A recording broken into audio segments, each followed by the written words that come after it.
Hello students, welcome to my channel. आज हम इस वीडियो में ईबीएस का एमसीक्यू डिस्कस करने वाले हैं, जो कि हमारा जो सीटेट एग्ज़ाम आने वाला है सितंबर महीने में, उसके लिए बहुत ही ज़्यादा इम्पोर्टेंट क्लास रहेगी। तो चलो शुरू करते हैं। क्या क्या क्वेश्चन है देखते हैं।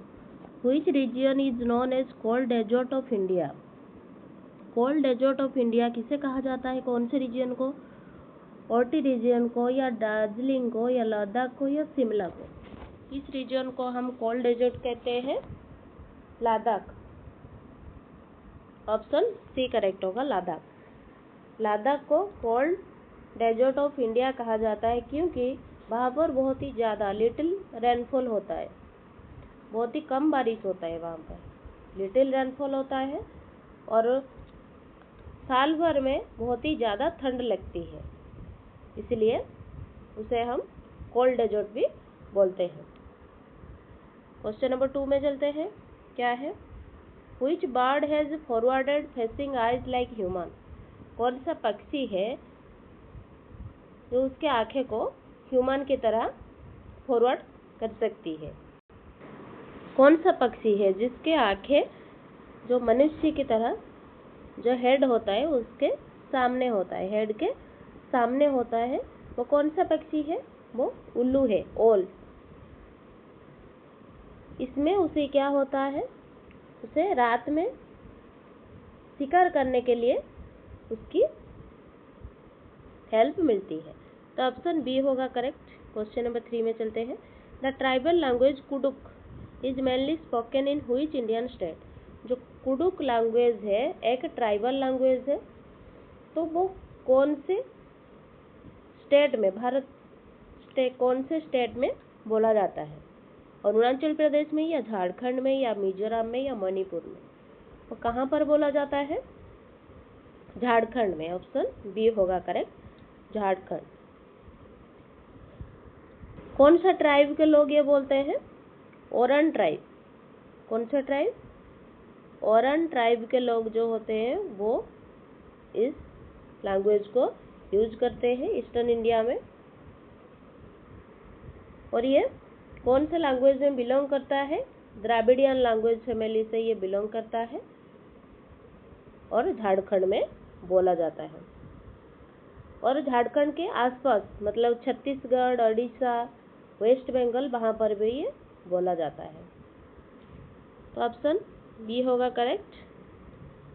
क्वेश्चन नंबर 4 में चलते हैं। The famous tribal painting style Warli art belongs to which Indian state?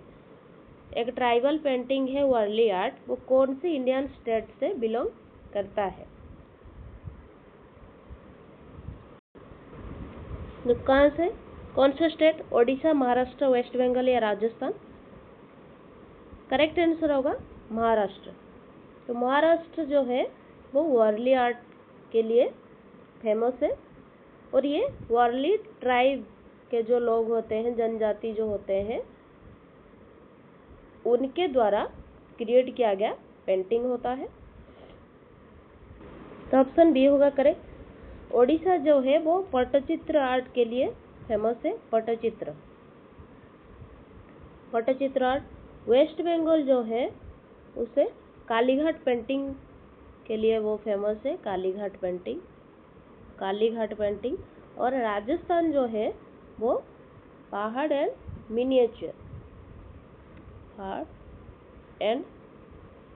Miniature के लिए फेमस है, मिनिएचर। तो महाराष्ट्र जो है वो वर्ली आर्ट के लिए फेमस है। क्वेश्चन नंबर 5 में चलते हैं। Which disease is commonly spread by mosquitoes breeding in stagnant water? कौन सा डिजीज स्प्रेड होता है जो पानी जो जमे हुए होते हैं उससे फैलता है? कौन सा रोग? निमोनिया, या मलेरिया, या चिकन पॉक्स, या कोलेरा? करेक्ट आंसर होगा मलेरिया। मलेरिया डिजीज जो है वो एनाफिलस मस्क्यूटो जो होते हैं, एनाफिलिस मस्क्यूटो जो है उनके काटने से होता है। जैसे कि खराब पानी जो होते हैं, पॉन्ड और ड्रेन में और कुछ जगह पर जो पानी जमे हुए होते हैं उसमें उनके अंडे बढ़ते हैं। और इसमें क्या होता है, इसमें हाई फीवर आता है, हेडेक होता है, वीकनेस होता है, बॉडी पेन भी होता है।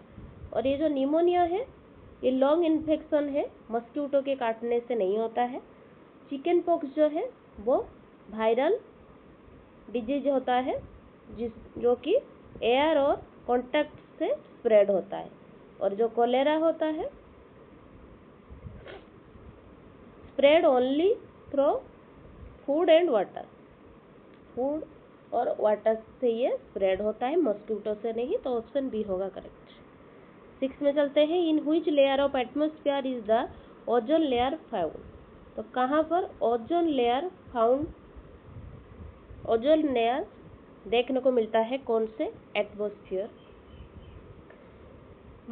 मेसोस्फीयर या ट्रोपोस्फीयर या स्ट्रेटोस्फीयर या थर्मोस्फीयर। करेक्ट आंसर होगा ओजोन लेयर हमें स्ट्रेटोस्फीयर में मिलता है, जो कि सेकेंड मेजर लेयर होता है अर्थ के एटमॉस्फेयर में। ट्रोपोस्फीयर के बाद आता है ट्रोपोस्फीयर, उसके बाद स्ट्रेटोस्फीयर आता है। ओजोन लेयर क्या करता है, ऑब्जर्व करता है जो सन से एक यूवी हार्मफुल यूवी रेज जो आता है उसे ऑब्जर्व करता है और हमारे जो स्किन डिजीज से हमें प्रोटेक्ट करता है। और कैंसर, अगर वो हार्मफुल यूवी रेज हमारे बॉडी पर जाके गिरेंगे तो हमें कैंसर भी हो सकता है, तो उससे हमें बचाता है। और ये ट्रोपोस्फियर जो है यह एटमॉस्फेयर का जो लोएस्ट एटमॉस्फेरिक लेयर है। और यहाँ पर वेदर जो चेंज होते हैं, कब बारिश होगी कब धूप निकलेगा, वो ट्रोपोस्फियर से ही मालूम पड़ता है। और जो मेसोस्फियर है वहाँ पर मेटेरॉइड्स जो है बर्न अप होते हैं।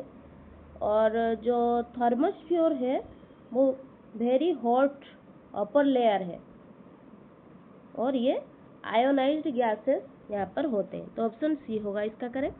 Question number 7, which statement is not true about the root of a banyan tree. Banyan tree के रूट के हिसाब से कौन सा सही नहीं है। यहाँ पर नॉट लिखा है तो नॉट ट्रू लिखा है, तो कौन सा। तो ये दे ग्रो अंडरग्राउंड, नीचे से ग्रो करते हैं बेनियन ट्री, तो ये तो सही है। दे हैंग डाउन फ्रॉम ब्रांचेस, हाँ ब्रांचेस नीचे होते हैं, तो ये भी सही है। They work like supporting pillar, supporting pillar जो रूट होते हैं वो सपोर्टिंग पिलर की तरह काम करते हैं, ये भी सही है। They store food for the plant, ये जो लिखा है ना स्टोर करके रखते हैं, नहीं ये सही बात नहीं है। तो ये फूड स्टोर करके नहीं रखते, ऑप्शन डी गलत हो जाएगा। नॉट ही पूछा था तो ऑप्शन डी होगा correct. Which state shares boundary with Tamil Nadu, कौन सा स्टेट तमिलनाडु के साथ बाउंड्री शेयर करता है, कौन सा स्टेट। तो तमिलनाडु जो है वो साउदर्न पार्ट होता है इंडिया का, साउदर्न पार्ट। और बॉर्डर किससे किससे शेयर करता है, केरला के साथ शेयर करता है, केरला वेस्ट में केरला के साथ शेयर करता है। और नॉर्थ वेस्ट में north west side Karnataka state से करता है बॉर्डर शेयर। और नॉर्थ में, ये नॉर्थ वेस्ट हो गया, और नॉर्थ में वो जो है वो आंध्र प्रदेश के साथ बॉर्डर शेयर करता है। तो कौन से हो गए, केरला, कर्नाटका, आंध्र प्रदेश। गोवा के साथ नहीं शेयर करता है गोवा, तो ये गलत हो जाएगा। गुजरात वेस्टर्न इंडिया में है और तमिलनाडु से बहुत ही ज़्यादा दूर है, तो ये भी नहीं होगा। यहाँ पर गुजरात है, गोवा तो नहीं होगा, तो ऑप्शन ए होगा correct. Which plant seed is commonly dispersed through water, तो पानी से स्प्रेड होते हैं, कौन सा। कोमल का लोटस, लोटस का जो सीड होते हैं ना, लोटस प्लांट का जो सीड होते हैं वो पानी के द्वारा फैलते हैं, इनके बीज पानी में तैर कर क्या करते हैं, एक स्थान से दूसरे स्थान तक पहुंच जाते हैं। तो ऑप्शन बी होगा correct. 10 number question, which irrigation method uses a small pot with tiny holes to slowly supply water to plant roots. तो कौन से इरिगेशन मेथड जो है स्मॉल पॉट, छोटे छोटे होल करते हैं और स्लोली पानी सप्लाई करते हैं प्लांट्स और रूट में। ये जो फूरो इरिगेशन है, इसमें क्या होता है, वाटर जो होते हैं वो नैरो चैनल के थ्रू फील्ड में डाला जाता है, और स्प्रिंकलर इरिगेशन जो होता है रेनफॉल की तरह पानी गिराया जाता है। बेसिन इरिगेशन जो है वो पानी को कलेक्ट करके बेस में डाला जाता है। तो ये जो ड्रिप इरिगेशन है, इसमें क्या होता है, ड्रिप सिंचाई जो होता है उसमें पानी क्या करता है ना, धीरे धीरे स्लोली पौधे की जो प्लांट है उसके जड़े तक तो पहुंचाया जाता है। और पारंपरिक, तो ऑप्शन बी होगा करेक्ट इसका। 11 number question, according to National Council of Education Research and Training NCF 2005, EVS at the primary level follows which approach. कौन सा अप्रोच फॉलो करता है प्राइमरी लेवल पर अकॉर्डिंग टू एनसीएफ 2005। तो एनसीएफ 2005 के अनुसार जो प्राथमिक स्तर होता है उसमें ईवीएस को एक थीमेटिक अप्रोच में पढ़ाया जाना चाहिए, जिसमें बच्चे को दैनिक जीवन जो डेली लाइफ होता है उससे जुड़े जो सब्जेक्ट है, सब्जेक्ट के माध्यम से सीखने पर जोर दिया जाता है, जो कि सब्जेक्ट वाइज नहीं थीमेटिक अप्रोच। ऑप्शन सी होगा correct. Why are poems and stories useful for teaching EVS concept to children? Poems and story EVS teaching के लिए यूजफुल होते हैं।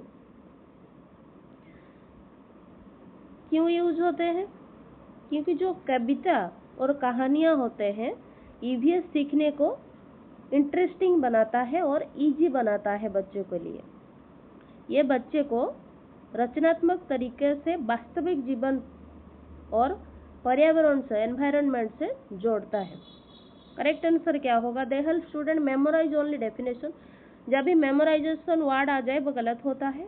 दे directly it is difficult. Scientific formula, सिर्फ formula पढ़ने से कुछ नहीं होता। They create a creative and meaningful learning environment. Option C होगा correct. Which of the following is not an objective of teaching environment studies at the primary stage? Not objective पूछा है, कौन सा नहीं है? Encouraging curiosity and creativity। Encourage करना बच्चों का जो जिज्ञासा होता है वो क्रिएटिविटी होता है, ये तो अच्छी बात है। Connecting classroom learning while real life से क्लासरूम को जोड़ना, तो इसमें भी ईवीएस का अच्छे से पढ़ाई होती है। Promoting exploration of the environment, maintaining, ये भी सही है। Maintaining strict silence and discipline class. Strict silence और डिसिप्लिन होगा तो बच्चे क्या सीखेंगे? चुपचाप अगर बैठ रह जाएंगे तो ये तो गलत है। यहाँ पर नोट पूछा था, ऑप्शन डी होगा करेक्ट।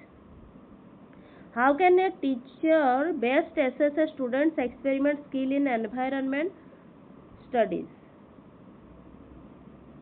कैसे बेस्ट एसेस हो सकता है स्टूडेंट का? मल्टीपल चॉइस क्वेश्चन में यहाँ पर मेमोरी चेक किया जाता है, प्रैक्टिकल स्किल का पता नहीं चलता। क्रिएटिव राइटिंग स्टाफ, ये टेस्ट एक्सप्रेशन होगा, नॉट एक्सपेरिमेंटेशन। ये भी एक्सपेरिमेंटेशन नहीं होगा। Demonstration and hands on activities, ये होगा सही बात। पिक्चर बेस्ड क्वेश्चन जो होता है एबिलिटी नहीं मापा जा सकता, तो इसका करेक्ट आंसर सी होगा।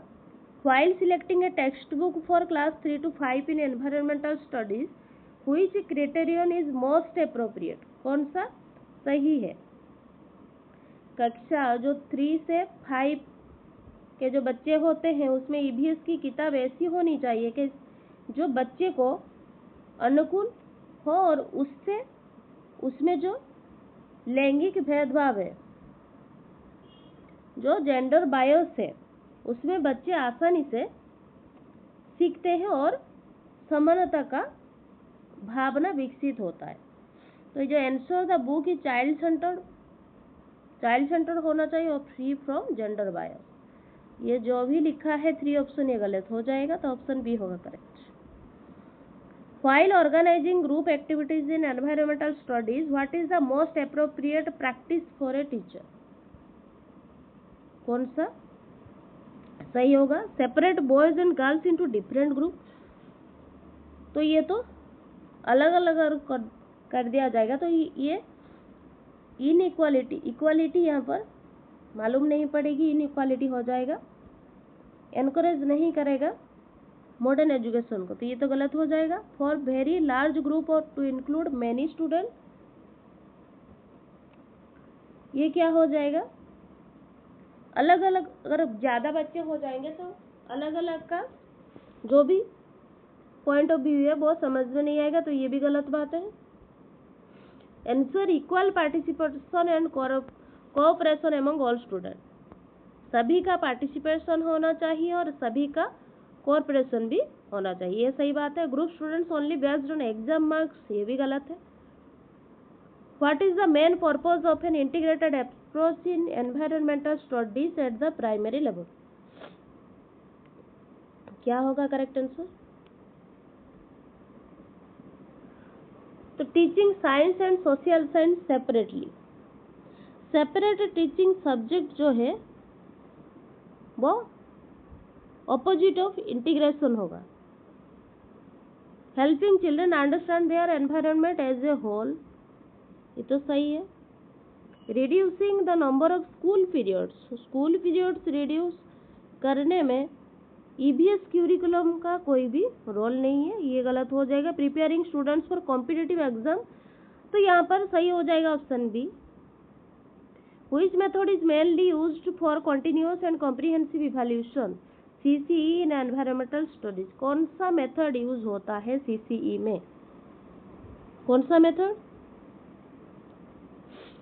जो comprehensive, continuous and comprehensive evaluation है,